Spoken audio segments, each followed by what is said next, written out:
Hi, everyone. Welcome to episode 2 of Coaching the Champion Athlete. I'm Brendan Jones, and I'm joined by Jason Tremblay. Welcome, Jason.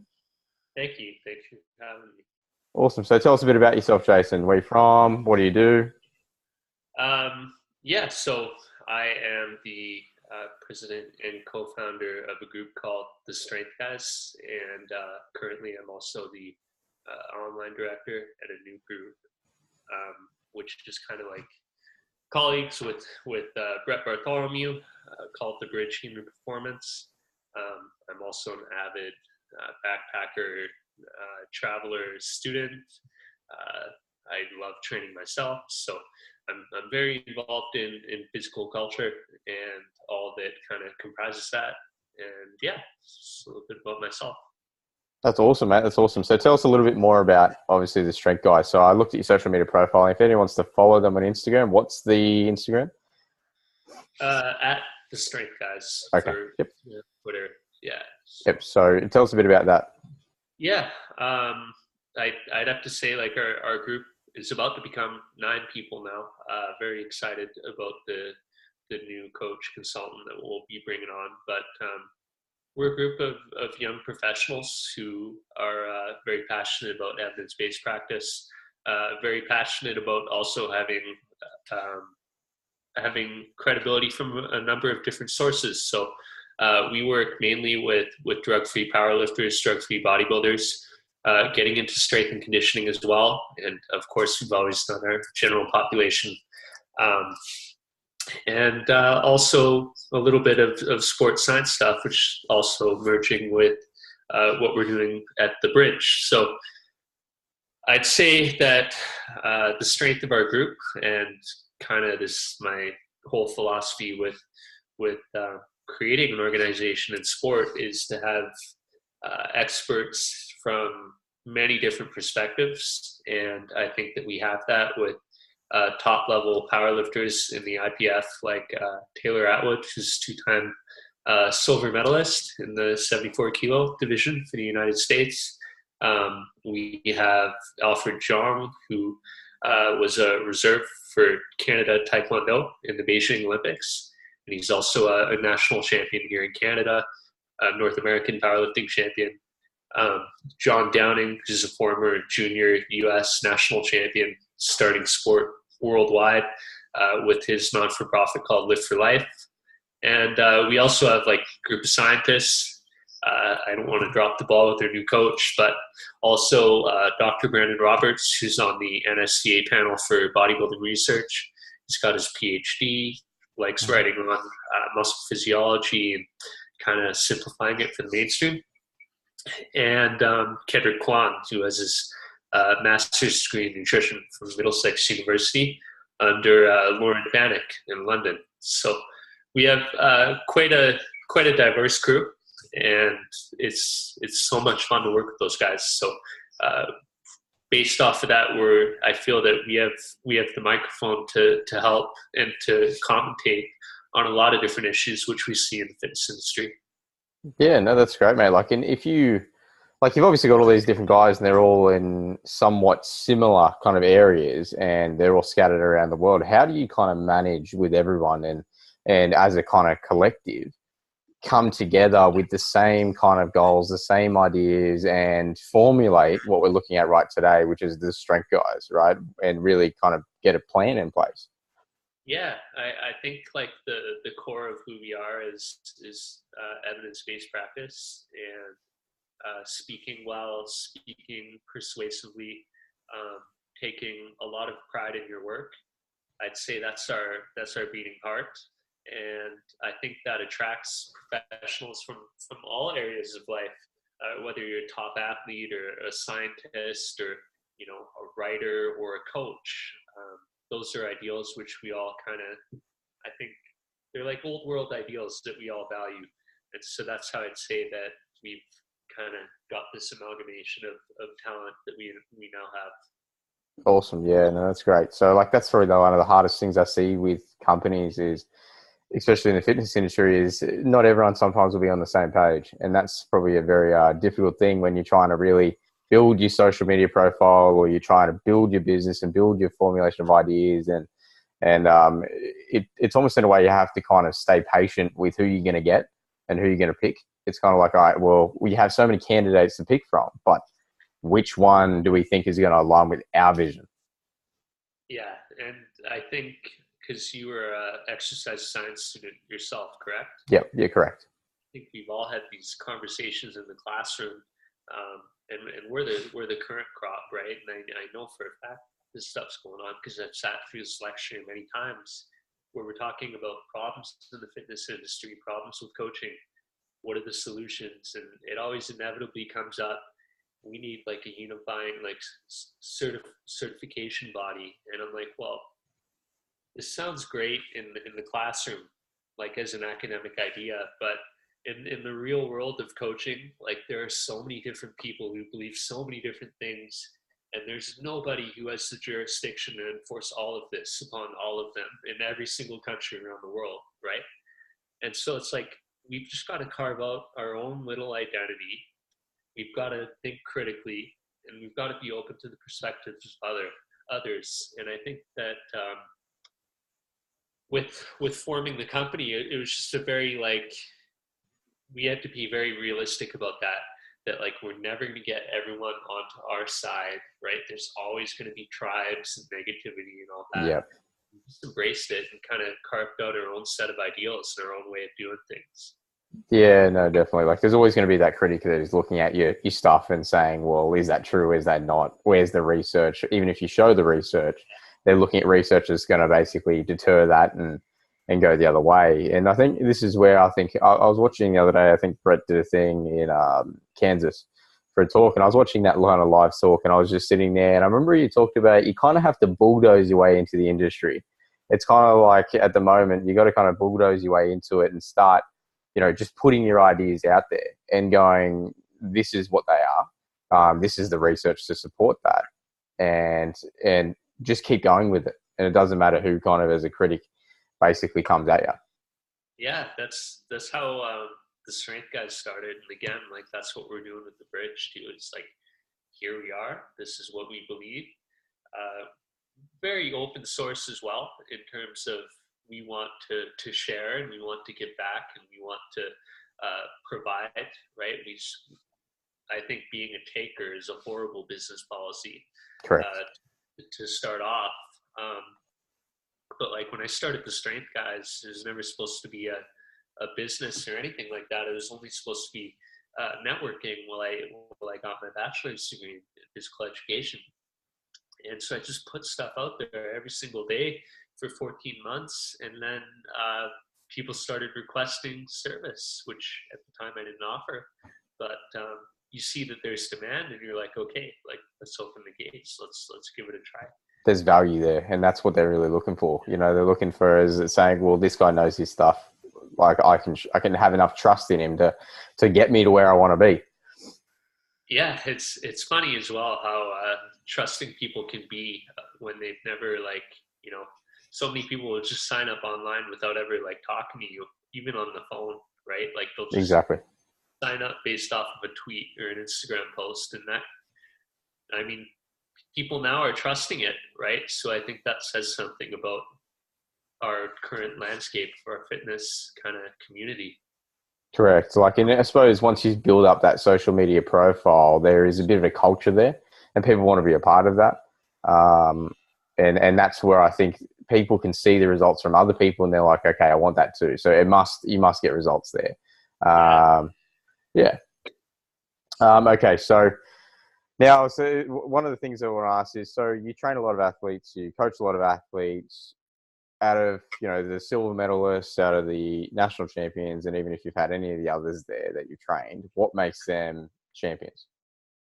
So I'd have to say, aside from the very obvious of genetic endowment, and then also who's in the competition. A lot of people don't like mention that one, but Yeah, powerlifting or sprinting, which is their sport, if someone shows up who's just way faster than you, there's nothing you could do about it, right? And so that's a big part of winning is chance, who shows up. And then I'd have to say that it's the kind of level of resiliency and grit and fearlessness and just overall competitiveness and will to win that separates those who are already genetically endowed from, maybe genetically blessed, but not at that level. And I think at the international level, it truly takes someone who has the gift from birth, and who has honed that talent with good programming, good coaching, and then that mindset, which will allow them to perform when there's so much pressure at the top level. And so I'd say that that's kind of like the distinguishing factor for me in powerlifting between who's been like a top athlete and who's been, you have promise, you're pretty good, but can't quite crack that like top number one spot, Exactly. Yeah, like I look at it very similar in terms of some genetic, and then if you look at someone in sprinting, right, you look at Usain Bolt, right, you look at how he's done in terms of his career. He's just run faster than anyone else has ever run. He's 6'6" or something like that. In a 100-meter sprint, that's very foreign. It's very kind of just different. And it's kind of shocked the world a little bit. Now you're starting to see a lot of taller athletes start getting into those short sprints because they're seeing what Usain can do. But I think Usain is one of those athletes that basically was, like you said, genetically gifted, where he could run 400s, he could run 200s, and he could run 100s. But there was still a lot of work he had to do in a situation. He had to work on his starts because he was so tall.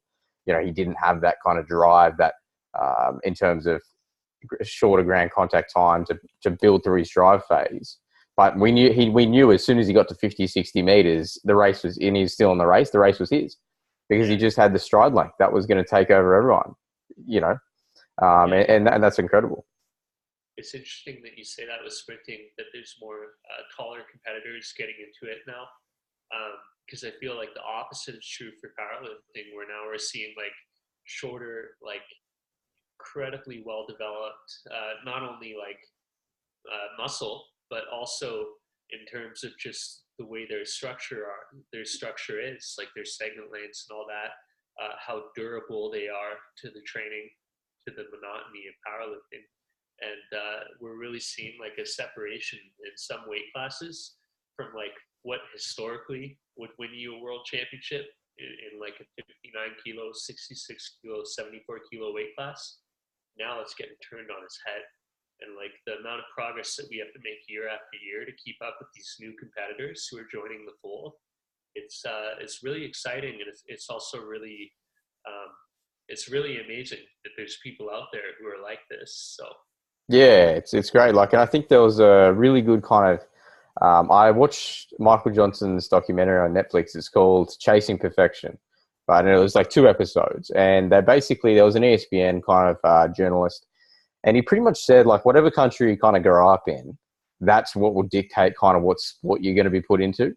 Like, say, for example, in Jamaica, right? Like, you're going to be sprinting. Like, that's just 100% of what it is. If you're in Australia like me, you're going to be playing cricket and rugby league and union and AFL, right? And soccer as well. So you're never going to really be doing that athletics kind of background, which is something I've really noticed over here is why we're so poor in that short track and field area. Is just when we go into team sports, that's what we do. We don't really go in there. you think that's Come a bit closer, so then you can talk into the mic. There you go.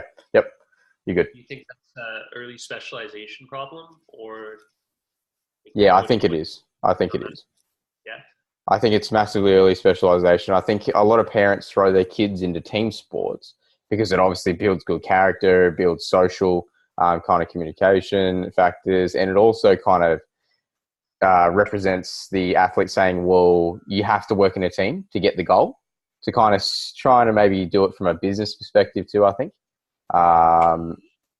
So there is a lot of probably individualization, I think. Yeah, I definitely agree with that. I think it's so important to have kids training on all the different types of playing surfaces, like play sports that involve throwing, play sports that involve snow and skating, play sports that involve running, cycling, like all this kind of stuff. And parents are very often just like the funnel, right, into the popular sport or sports in the country. Here in Canada, obviously, that's, it's quite rampant with hockey, to the Yep. point where hockey does, like, we got to do something about, like, the parents just exclusively leading their kids into hockey at such a young age, right? Like, they've got to do some other things too. So Exactly. I think that specialization, it's what really is, you could say, ruining a lot of careers. I could say potential careers, because just you never know what that kid can do, right? You never know what he's really good at. See, for me, I never knew that I could run somewhat fast in track and field and be at this stage of at 23 and be like, oh, I can actually have a chance now to compete it with the elite guys. And and that just happened from development and just development of playing, team sports. But I kind of gave up a few of those sports because it was just like, well, it was not part of the goal. It was not part of the overall goal. So what about if you had an athlete and let's say, for example, they weren't genetically gifted like your current kind of powerlifters, but they had the drive, they had the heart, they had the work ethic to really make a career out of it, that they would do almost basically pretty much anything. And how would you kind of train them? So powerlifting is quite a small community, and I say small in comparison to, like, the number of kids in North America who play hockey or soccer, right? Like, astronomical numbers. We're a community of probably, like, I don't want to say like 10,000 in North Yeah. America, but on something like Instagram, 10,000 people, all like pretty interested, like commonly interested in one thing. That's a lot, and there's a Yeah. market there. And it's very interesting because I think now a lot of the best coaches in powerlifting are either former lifters themselves who maybe they achieved that success, maybe they didn't, or just very entrepreneurial minds. And I would consider myself to be one of those, where in powerlifting, even if you're not a top athlete, if you have the drive to experiment and to evaluate and to assess results on yourself, and to also, you know, start working with others, if you're persuasive enough to kind of gain someone else's trust and do good with that, there's definitely opportunities to start to build a career for it. And I also think that powerlifting is such a good community sport. Like, anyone can do it, really, unless you're like, chronic injury. Yeah. Anyone can join, and it's not that complicated to learn how to do a back squat, bench press, deadlift. And I think it's just like a really obtainable community for a lot of people, and I think that that's a strong point of the community in that respect. Yeah, yeah, no, I agree. I think what's encouraging as a coach for myself when I see a lot of these younger athletes is when they come in there, and I can see that they don't have that kind of skill act or motor unit control or many of those different things, but they just have enough belief where they can say, you know what, if I can get these things right, if I can do these things right, then I can be there. I can be at that level. And Yeah, I kind of almost in a way even just take the complete genetics aside and just focus on training, developing them and seeing how far they can go. Like it's one of those interesting things. Like I think that psychological aspect of persistence and belief that you're going to do it and you're going to get there actually can almost even override that genetic limitation. But when you get to the elite level, that's where probably the genetic area really kind of goes, well, this is what you've been gifted with. This is how far you can go. yeah. Like, this is myself included, but like, this is like, I'd say 99% of my like client population are not the world champion, right? Yeah. Like, I don't think that, and I think we would all agree, like, maybe that's not in the cards, right? But like, it's so fascinating to see. All right, so if we align if we stack the deck in our favor as best as we possibly can with nutrition, with training, with programming, with technique, with coaching, with recovery aids, let's see how far we can take this. And that's like my number one fascination with coaching. Like, I that's agree. I'm the same. one interest. And at the world level, it's like you're doing the same thing, even with even with Taylor, who's in contention for the world title, we're doing the exact same thing to the best of our abilities. The only difference is that he's competing against one other guy in the world who's currently the world champion, right? Like it's him and him, right? Yeah. And those two guys are currently just head and shoulders above the rest of the class. So I'm just so fascinated with that idea of like, if we stack the deck in our favor and we play our cards right, how far can this go? And that's, to me, that's coaching. Yeah, and that's what coaching the athlete is. I think the champion athlete, you're really kind of going, okay, we want to stack that deck. But now we get to that stage where you got Taylor, and he's second in the world. You know, he wants to be number one. He has that drive to be number one. He has that really kind of belief in himself to be number one. Now it's kind of like, how can we get those 1%ers out of him? That is going to make the difference. That's, as a coach, probably the hardest part is going, okay, well, now we're going to try and get the 1%ers out because we've got into a certain level where he needs to be, but where are those fine, minute things? It's difficult, but I'd say it's more difficult working with someone like me, Yeah. right? Who's out of Jason, because like truly, and I've been lucky to work with other athletes who are just like elite responders to training. Clinton Lee of Singapore, who's another top 10 powerlifter in the world in his weight class, and like the amount of adaptation which they can get, like they're like a sponge, and it's incredible to see what the body is capable of when these like kind of when the stars align like they do. And to me, like that, it's almost fascinating to watch the process. Like you're there, you're sure you're a bit nervous about making the next call, but you're also just fascinated at what the body is capable of when the stars align. And I think that like the top level of competition, it's just, to me, it's very mind blowing just to appreciate what the body can do, Yeah, it's amazing, really. Like, and we know that the body's getting better. We know that there's more areas of the brain which we can study and really kind of understand why neurologically, like how that performance happens, and how those just, how we can train it to enhance it. And this is probably one thing that I wanted to get into as well is, let's look at, and this is something I looked at, let's look at basically drugs in sport, right? And pretty much, you go into a natural thing and you're looking at a lot of those things. We know that we've got, performance enhancers that are banned. They're all banned in regards to that with WADA and even USADA and stuff like that. What about all that other stuff in your supplements, right? They're all classically kind of basically performance enhancers, like your whey proteins, your magnesium kind of stuff, your multivitamins, all these things that are supplements towards your diet. They're not from food. They're made up into a pill in a format. Like creatine, for example, like it's a huge, huge thing that makes a difference to a lot of athletes, is that ability to have that water retention and to have that ATP kind of resynthesis and at a quicker rate.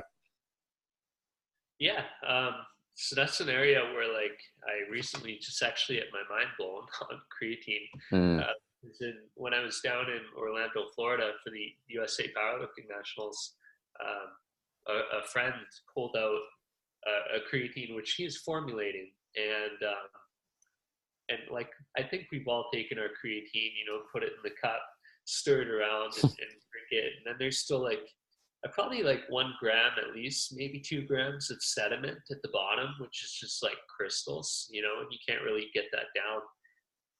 He showed me his, and it completely dissolved without even stirring it, and I'm like, wow, like that's fascinating. Yeah, wow. He told me, I've noticed better results taking this, like tangible physical results, because I feel like I'm actually getting all of the dose which I'm trying to take, right? Like it's not getting lost in the bottom of the cup. And I found that like I never thought of that in my evaluation of sports supplements before, that you're like leaving like half of the dosage in the bottom of your shaker or something like that. Yeah. But, does he blend it, or does he just basically just do the exact same thing that you do? put it in a cup of water and no stirring, and I watched it like just react, and it's completely soluble. Like I downed it, and there was nothing left in the cup.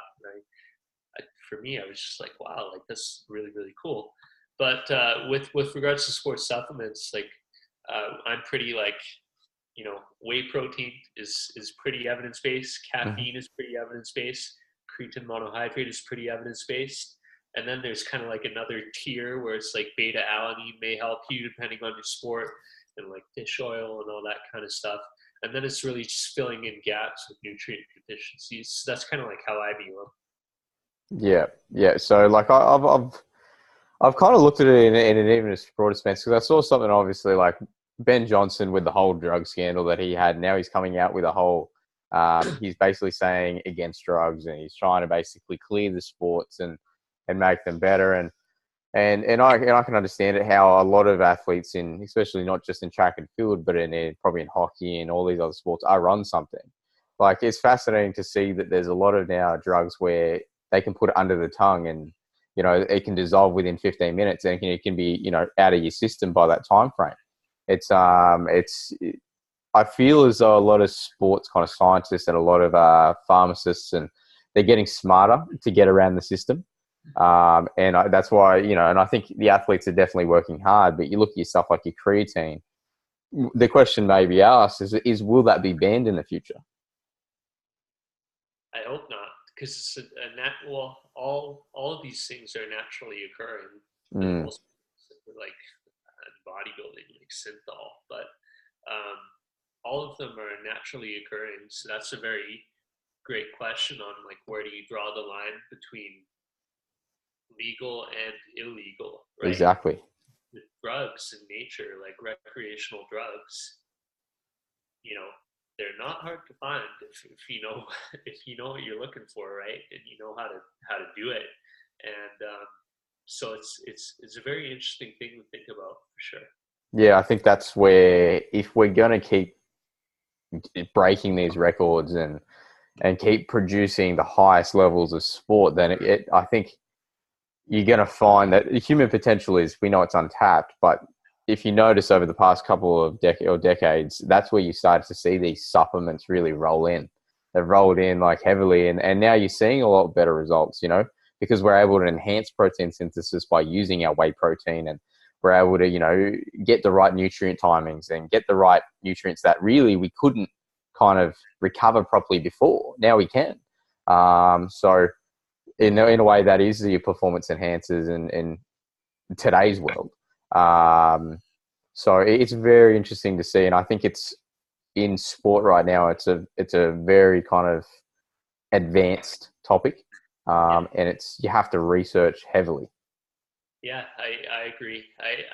I don't attribute a ton of success to legal supplementation, but like, certainly if you put me in the situation of, okay, this guy is taking creatine and whey and training the exact same as your client, and they're neck and neck, like, we'll take it. It'll give like maybe a small benefit, plausible, but I think that so many advances have been made in like just athlete recruitment, like getting true genetically endowed freaks into the sport, and just coaching sciences and nutrition sciences, and to a lesser degree maybe recovery, but like, because I think that serious athletes have always kind of realized that, like, if I have a good night of sleep and I'm hydrated and I'm motivated, I'm probably going to have a good workout, like, yep. I think that's always been like common knowledge. And I think that those are the most influential variables. But I think that like the kind of the advancements that we've made in recruiting and training science and coaching and nutrition is like the main culprit for like where performance is going right now. Yeah, for sure. Like, that's the area which I think a lot of athletes need to focus on, is that nutritional aspect and recovery and that rest to work ratio. And that's where I think now, if you look at a lot of athletes that are in that top level, I was watching a fair few. I was watching Dwayne Chambers when he got done for, he got done for basically all the way he kind of had his EPO performance enhancers was he had it under the tongue, right? And basically it dissolved within that time period. And he did it for a long period of time. And he said as soon as he started, he couldn't stop, because then he knew that he would get slower and people would start questioning, why he was starting to get slower.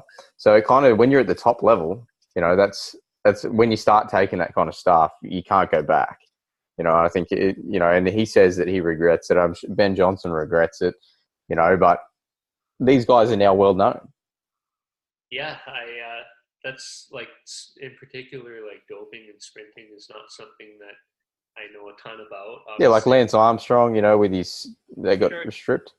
And like that movie in Netflix, Icarus. Have you seen it? I've seen it. Yeah, it's where they do the Russian doping scandal, where basically it was very intense. It was. To me, like the idea that something like that could go on is also fascinating, right? Because, and I don't want to like rock the boat here, but like at international competitions in powerlifting, in my opinion, as soon as you're done, you should go test right away.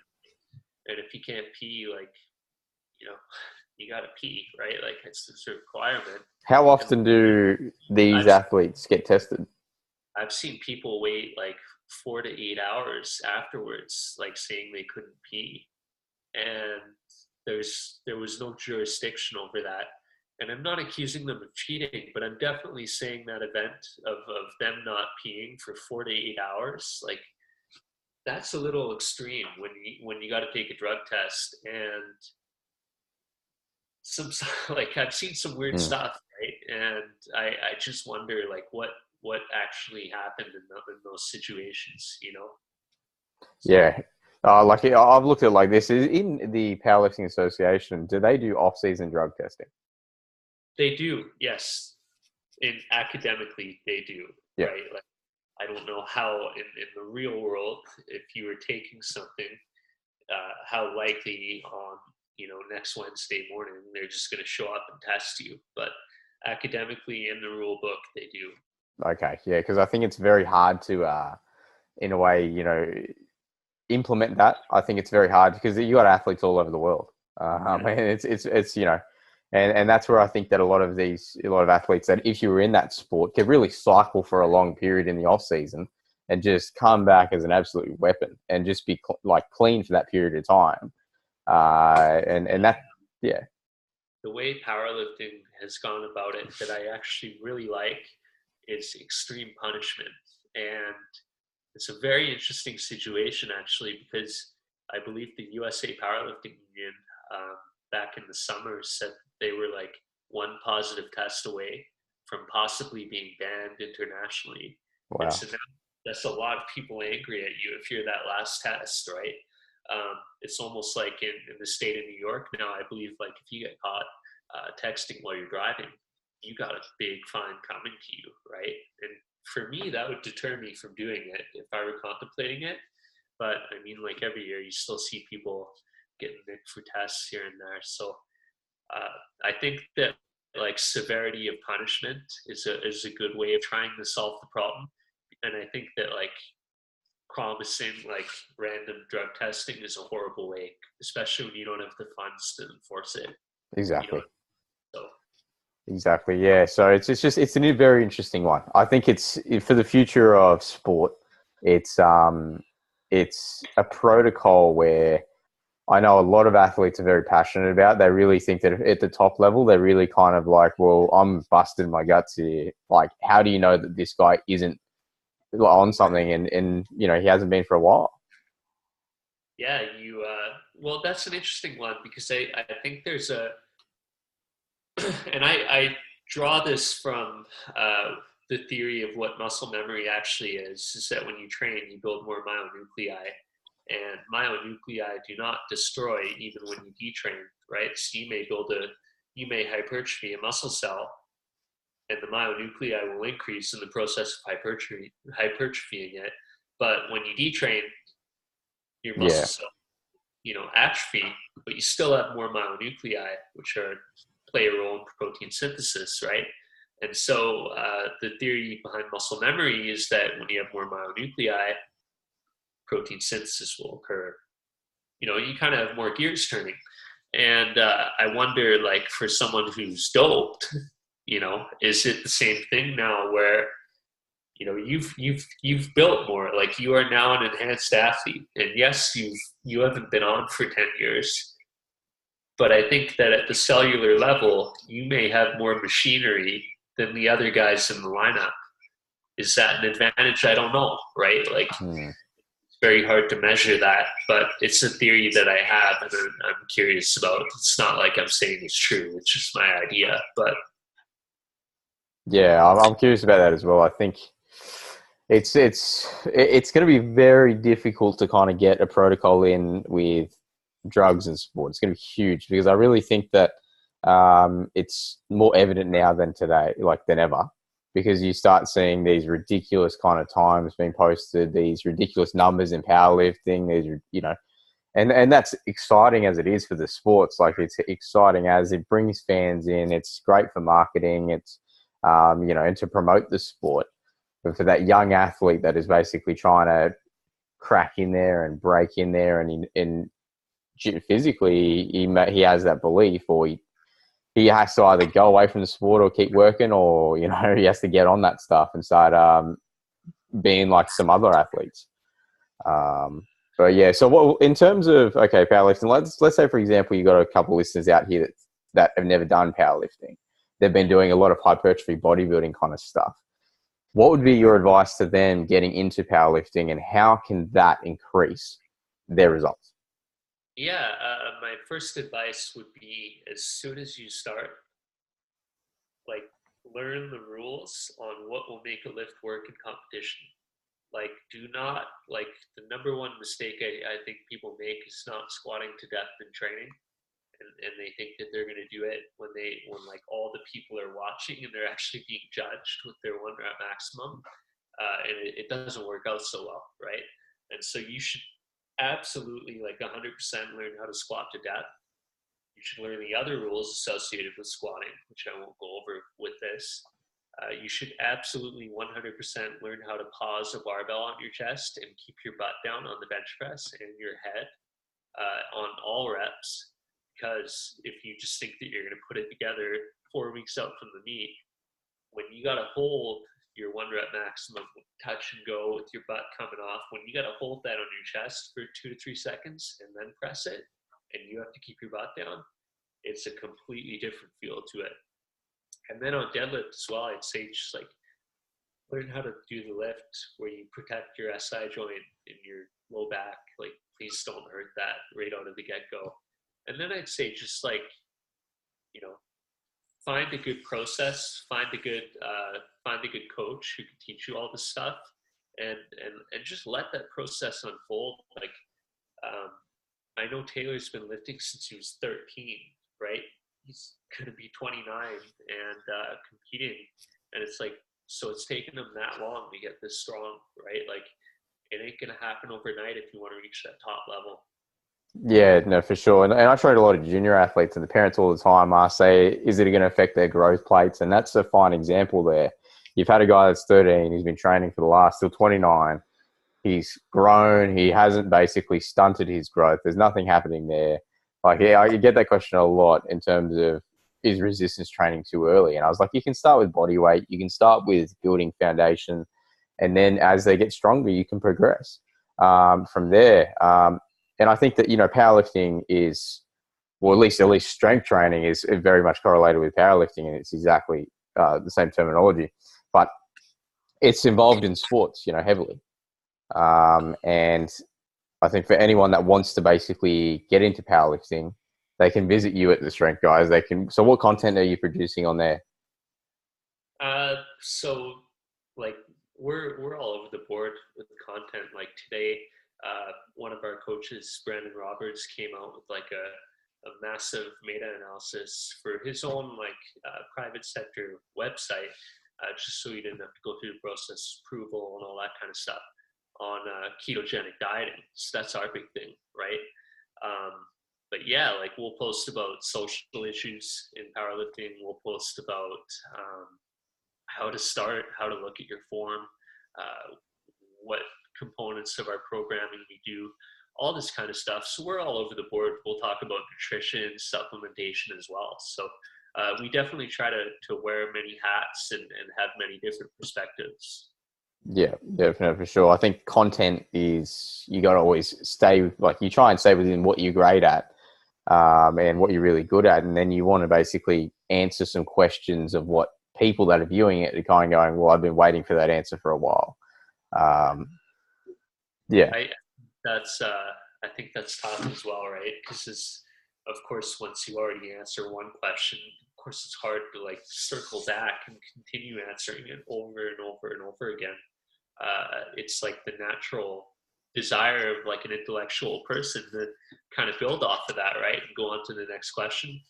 And then we get like a curse of knowledge where we're posting about something that nobody has any idea what it is, right? So we're kind of like actively trying to tailor our advice to that intermediate level lifter who's looking to take the next step.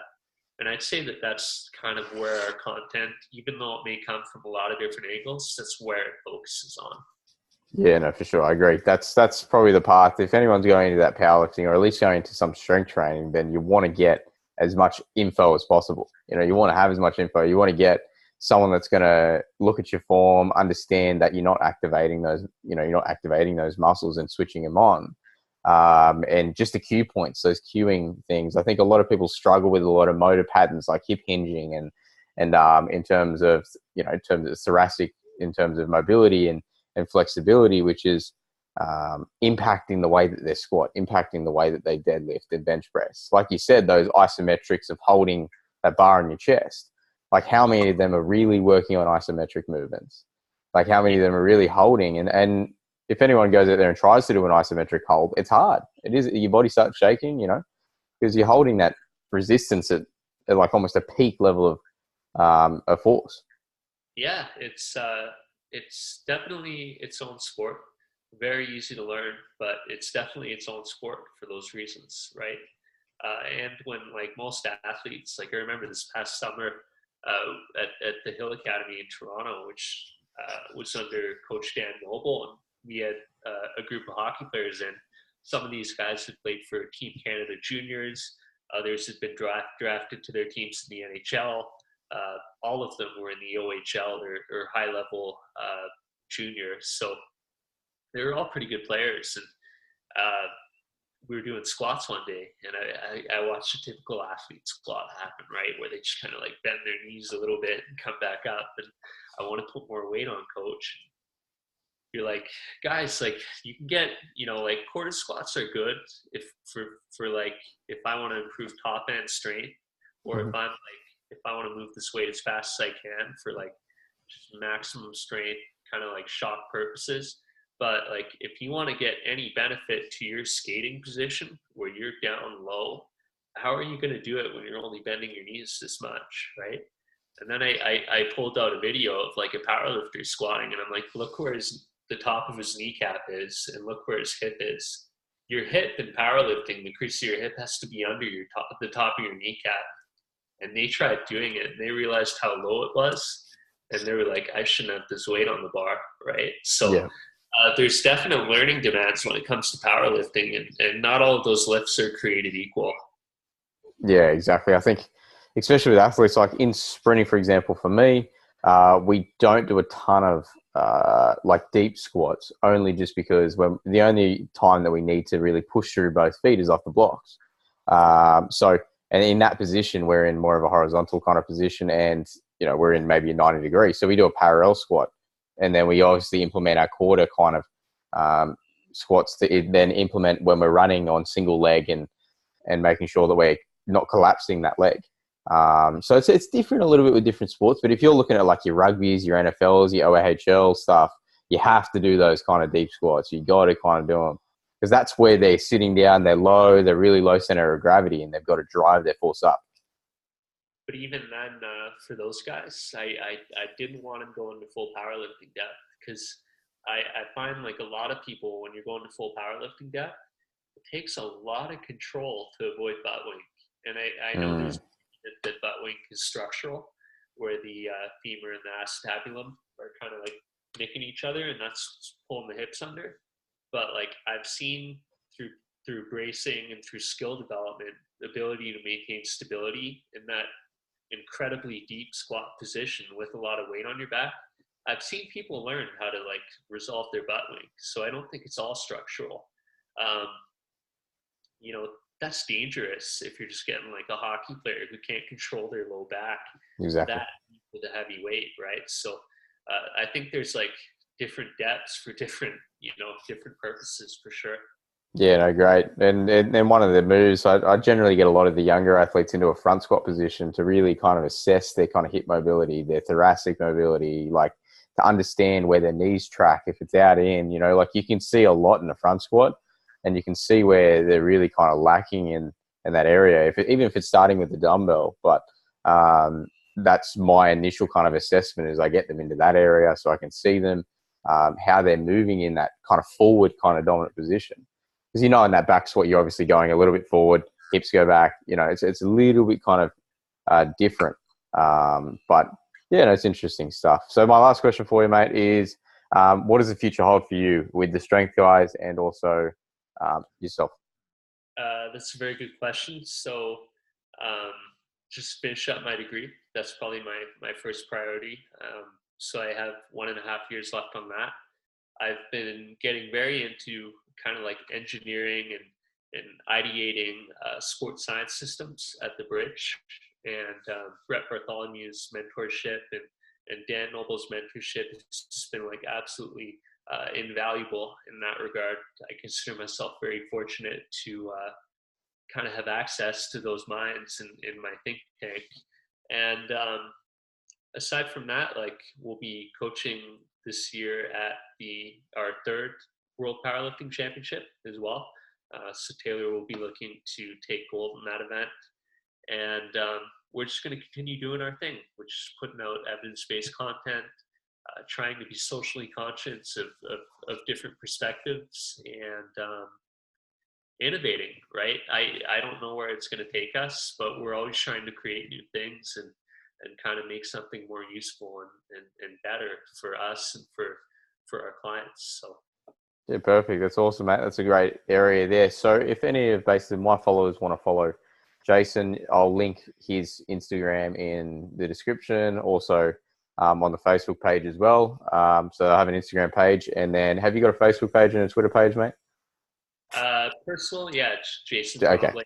Yep. Twitter page, I think I have 3 tweets. My last one was like 1.5 years ago. So Instagram's the main area. Yeah, Instagram. For sure. So if anything as well, so if any of your viewers are following, search Brandon Jones Performance. I'll link that in there. So it'll be more on athlete development. So if any athletes are following you, they can really kind of get some stuff on force velocity curve and understand a little bit more.